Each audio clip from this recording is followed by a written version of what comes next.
Hello everyone, welcome back to this channel auto era. और फ़िलहाल मैं अभी आपके लिए ये ओडिसी का एक नया सेगमेंट लेकर आया हूँ।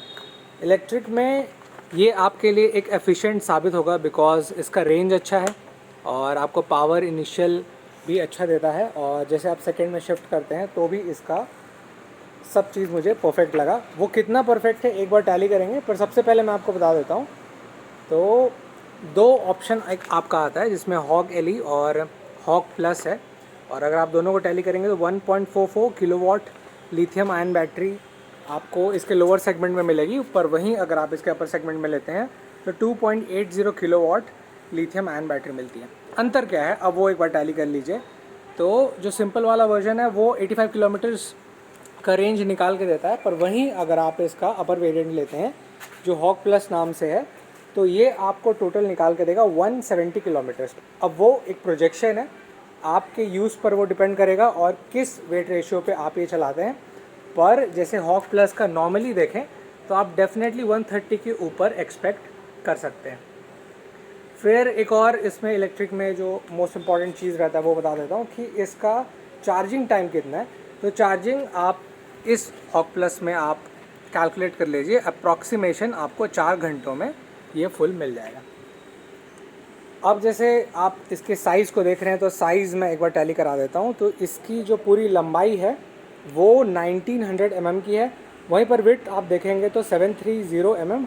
हाइट इस व्हीकल का मैं नीचे वाले पॉइंट से टैली कराता हूँ नीचे बैठ के, ताकि आप बेहतर समझ पाएँ। तो इस व्हीकल का हाइट आपको 1130 mm का मिलता है। व्हील बेस इम्पॉर्टेंट है व्हीकल के हिसाब से, क्योंकि ऑफ कोर्स इलेक्ट्रिक इन्होंने लंबा थोड़ा रखने की कोशिश करी है। तो इसमें 1380 mm का आपका व्हील बेस मिलता है। अब व्हीकल जो इलेक्ट्रिक है और क्या ये मल्टीपर्पज़ के लिए इस्तेमाल हो, इसीलिए ग्राउंड क्लियरेंस का भी बहुत ध्यान दिया है। और आप ग्राउंड क्लियरेंस नोटिस कर रहे होंगे तो ये आपको 175 mm का मिलता है।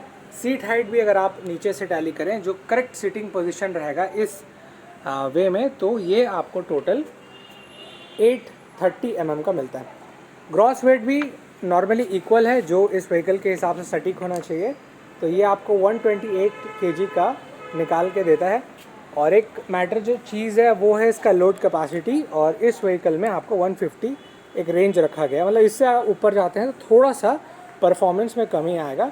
अदरवाइज़ अगर आप 150 तक का इसमें बैठते हैं दो लोग तो आपको एक सफिशेंट जो इस व्हीकल का करेक्ट परफॉर्मेंस है वो निकाल के ये व्हीकल देगा। बाकी अब जैसे मैं ओवरऑल डिटेल बता दिया, तो फिर शुरुआत करते हैं इसके लुक से। तो लुक में आप देखेंगे तो सामने का मैं सेटअप जला के दिखा देता हूँ। सबसे पहले इसका मोस्ट अट्रैक्टिव पॉइंट है इसका सामने हेडलैम्प का सेटअप, जिसमें आप देख रहे होंगे तो हेडलैम्प्स है वो बल्ब पैटर्न में है, पर ये जो बगल वाला पैर्शन है ये आपको एक एलईडी फॉर्मेशन में मिलेगा जो अट्रैक्टिव है। बगल में आप इंडिकेटर्स देख सकते हैं और एलईडी टचअप आपको यहाँ भी मिलता है जो कि माइन्यूट रिफ्लेक्टर के साथ है।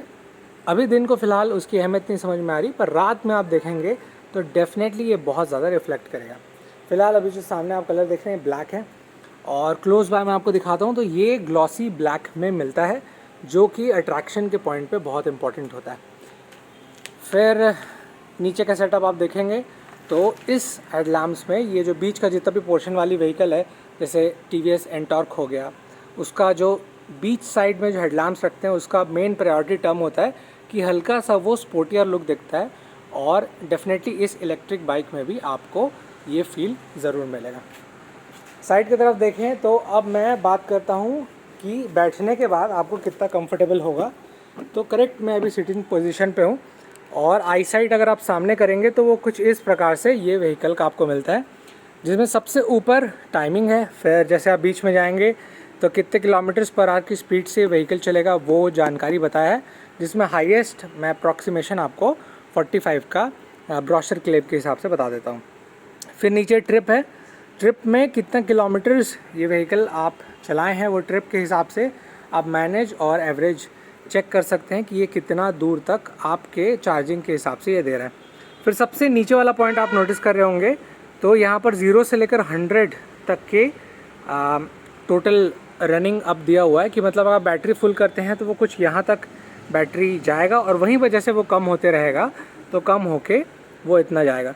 पर हाँ आप नोटिस करिएगा जैसे ही ये रेड में टचअप काउंट होगा आप डेफिनेटली बिना किसी संकोच के चार्जिंग ज़रूर कर लीजिएगा, क्योंकि नेक्स्ट कंफर्टेबल लाइट अगर आपका ज़्यादा दूर होगा तो वो आपके लिए बेनिफिशियल हो। अब इस व्हीकल का एक और प्लस पॉइंट है वो है इसका हल्का सा म्यूज़िक सिस्टम विथ स्पीकर्स।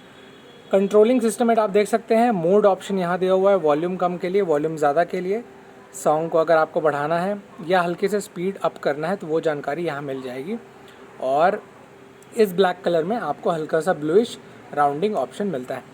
फिर आते हैं नीचे, तो नीचे जो स्पीकर का सेटअप है इसमें मैं अभी नेक्स्ट वीडियो में बना के बता दूंगा, थोड़ा ये वीडियो लंबा हो जाएगा इसलिए, अदरवाइज़ इसमें आप नोटिस करेंगे तो ये जो सर्कुलेशन है ये पूरा का पूरा क्रोम टच में दिया हुआ है। और वहीं पर अंदर आप नोटिस कर रहे होंगे तो ये स्पीकर के जो पोर्स हैं ये ग्रे कलर में प्रोवाइड कराए गए हैं, पर डल ग्रे में नहीं है, हल्का सा आपको शाइनी ग्रे में मिलता है। और ये दोनों साइड आपको प्रोवाइड कराए गए हैं इक्वलेंट आपको देने के लिए। फिर यहाँ पर सॉकेट दिए हुए हैं। और नेक्स्ट वीडियो में मैं जब भी बताऊं तो इसका आप बताइएगा कि आपको आवाज़ कैसा लगा, पर फिलहाल मैं भी लमसम एक बार सुन के देखा था तो एक प्रायोर टर्म में जो बेस सटीक होना चाहिए वो इस व्हीकल में बेस इन्होंने अच्छे स्पीकर के तौर पे रखा है। फिर आते हैं सीट की तरफ, तो सीट का कुशनिंग सबसे पहले मैं आपको बता देता हूँ, तो ये कंफर्टेबल है। पिलियन के लिए भी देखेंगे तो सेम ये अटैचेबल, ऐसे नहीं कि स्प्लिट दिया हुआ है, तो ऑफ कोर्स कभी भी चलाने वाला जो बैठेगा वो लंबे समय तक ये गाड़ी खींच सकता है। और वैसे भी इसका हाईएस्ट जो काउंटिंग है रनिंग वो मैं आपको बता चुका हूँ, तो उसके हिसाब से मेरे ख्याल से इस सीट के कुशनिंग में आपको कोई भी प्रॉब्लम नहीं लगेगा, जिसमें हल्का सा आप क्लियरिटी में देख सकते हैं कि आपको इस प्रकार का स्टिचिंग मिलता है और एक इस प्रकार का टेक्सचर मिलता है, जो यहाँ पर टफ थोड़े बड़े साइड में है और वहीं पर आप यहाँ देखते हैं तो आपको छोटे छोटे आपको बॉक्सी शेप मिलता है। फिर आते हैं इसके साइड की तरफ, तो साइड का अभी जो व्हीकल मैं बता रहा था हॉक प्लस का डिटेल वो अभी आप सामने देख सकते हैं। और ये पूरा क्रोम टच में है, जिसमें साइड के ब्लैक बेस के साथ ये ज़्यादा खिल रहा है, जिसमें से हल्का सा आप देख रहे होंगे तो ये वाला पोर्शन है जहाँ पर पैर रखने के बाद पीछे साइड का है, ये आपको मैट फिनिश में दिया हुआ है। फिर आते हैं इसके टायर सेक्शन की तरफ, तो सामने अभी मैं देख रहा हूँ ग्रिपिंग सफिशेंट है और रनिंग के बाद भी ये सूटेबल होगा आपके लिए। सेक्शन को अगर मैं टैली करूं तो पीछे आपको 120/70 12 इंच के पूरे सेटअप मिलते हैं, जो कि इस व्हीकल के दबाव के हिसाब से सफिशेंट होता है। फिर अगर इस ब्लैक कलर का फॉर्मेशन देखें तो और कहाँ मिलता है, तो ये पीछे साइड भी आप देख रहे होंगे, यहाँ भी आपको थोड़ा बहुत इसका ब्लैक टचअप मिल जाता है, जो कि थोड़ा अट्रैक्टिव है। फिर आते हैं इसके पीछे सेक्शन की तरफ, तो पीछे आप देखिएगा इंडिकेटर्स आप चलाते हैं तो काफ़ी बड़े इसमें रिफ्लेक्टर्स प्रोवाइड कराए गए हैं कि कभी भी व्हीकल चले तो रात को ये एक प्रकार से पूरा स्पष्ट दिख सके। और उसके बाद यहाँ ये जो पोर्शन है ये बैक लैम्प्स का सेटअप है, जो कि रिफ्लेक्टर बहुत बॉक्सी शेप में दिया हुआ है पर बहुत सारे हैं। तो इसका फ़ायदा क्या होगा कि कभी भी आप एक लेंस में देखेंगे तो ये जो कलर अभी रेड दिख रहा है रात को ये उतना ज़्यादा ही खिलता हुआ दिखेगा। और अगर मैं बॉक्स शेप को देखूं तो हाँ एक प्रकार से अलाइंड है, ऐसा नहीं है कि कहीं पर छोटे हों या बड़े हों, तो आपको रिफ्लेक्शन इक्वल मिलेगा। और इसकी अहमियत रात को ज़्यादा बखूबी समझ में आती है। और कंपनी की ब्रांडिंग राइट साइड आपको यहाँ मिलती है और ये भी क्रोम टच में है, जो कि ओडिसी लिखा हुआ है। तो ये था एक डिटेल वॉक अराउंड, जिसमें मैं हो सके जितना इन्फॉर्मेशन आपके लिए कवर अप किया हूँ। आने वाले समय में अगर आप इसका ड्राइव चाहते हैं वो भी मुझे बताइएगा। और इसके अलावा जो इसका एक स्पोर्ट्स सेगमेंट है जो कि बहुत अट्रैक्टिव लगता है, वो भी मैं आपके लिए लेकर आऊँगा। तो तब तक के लिए see you in the next video.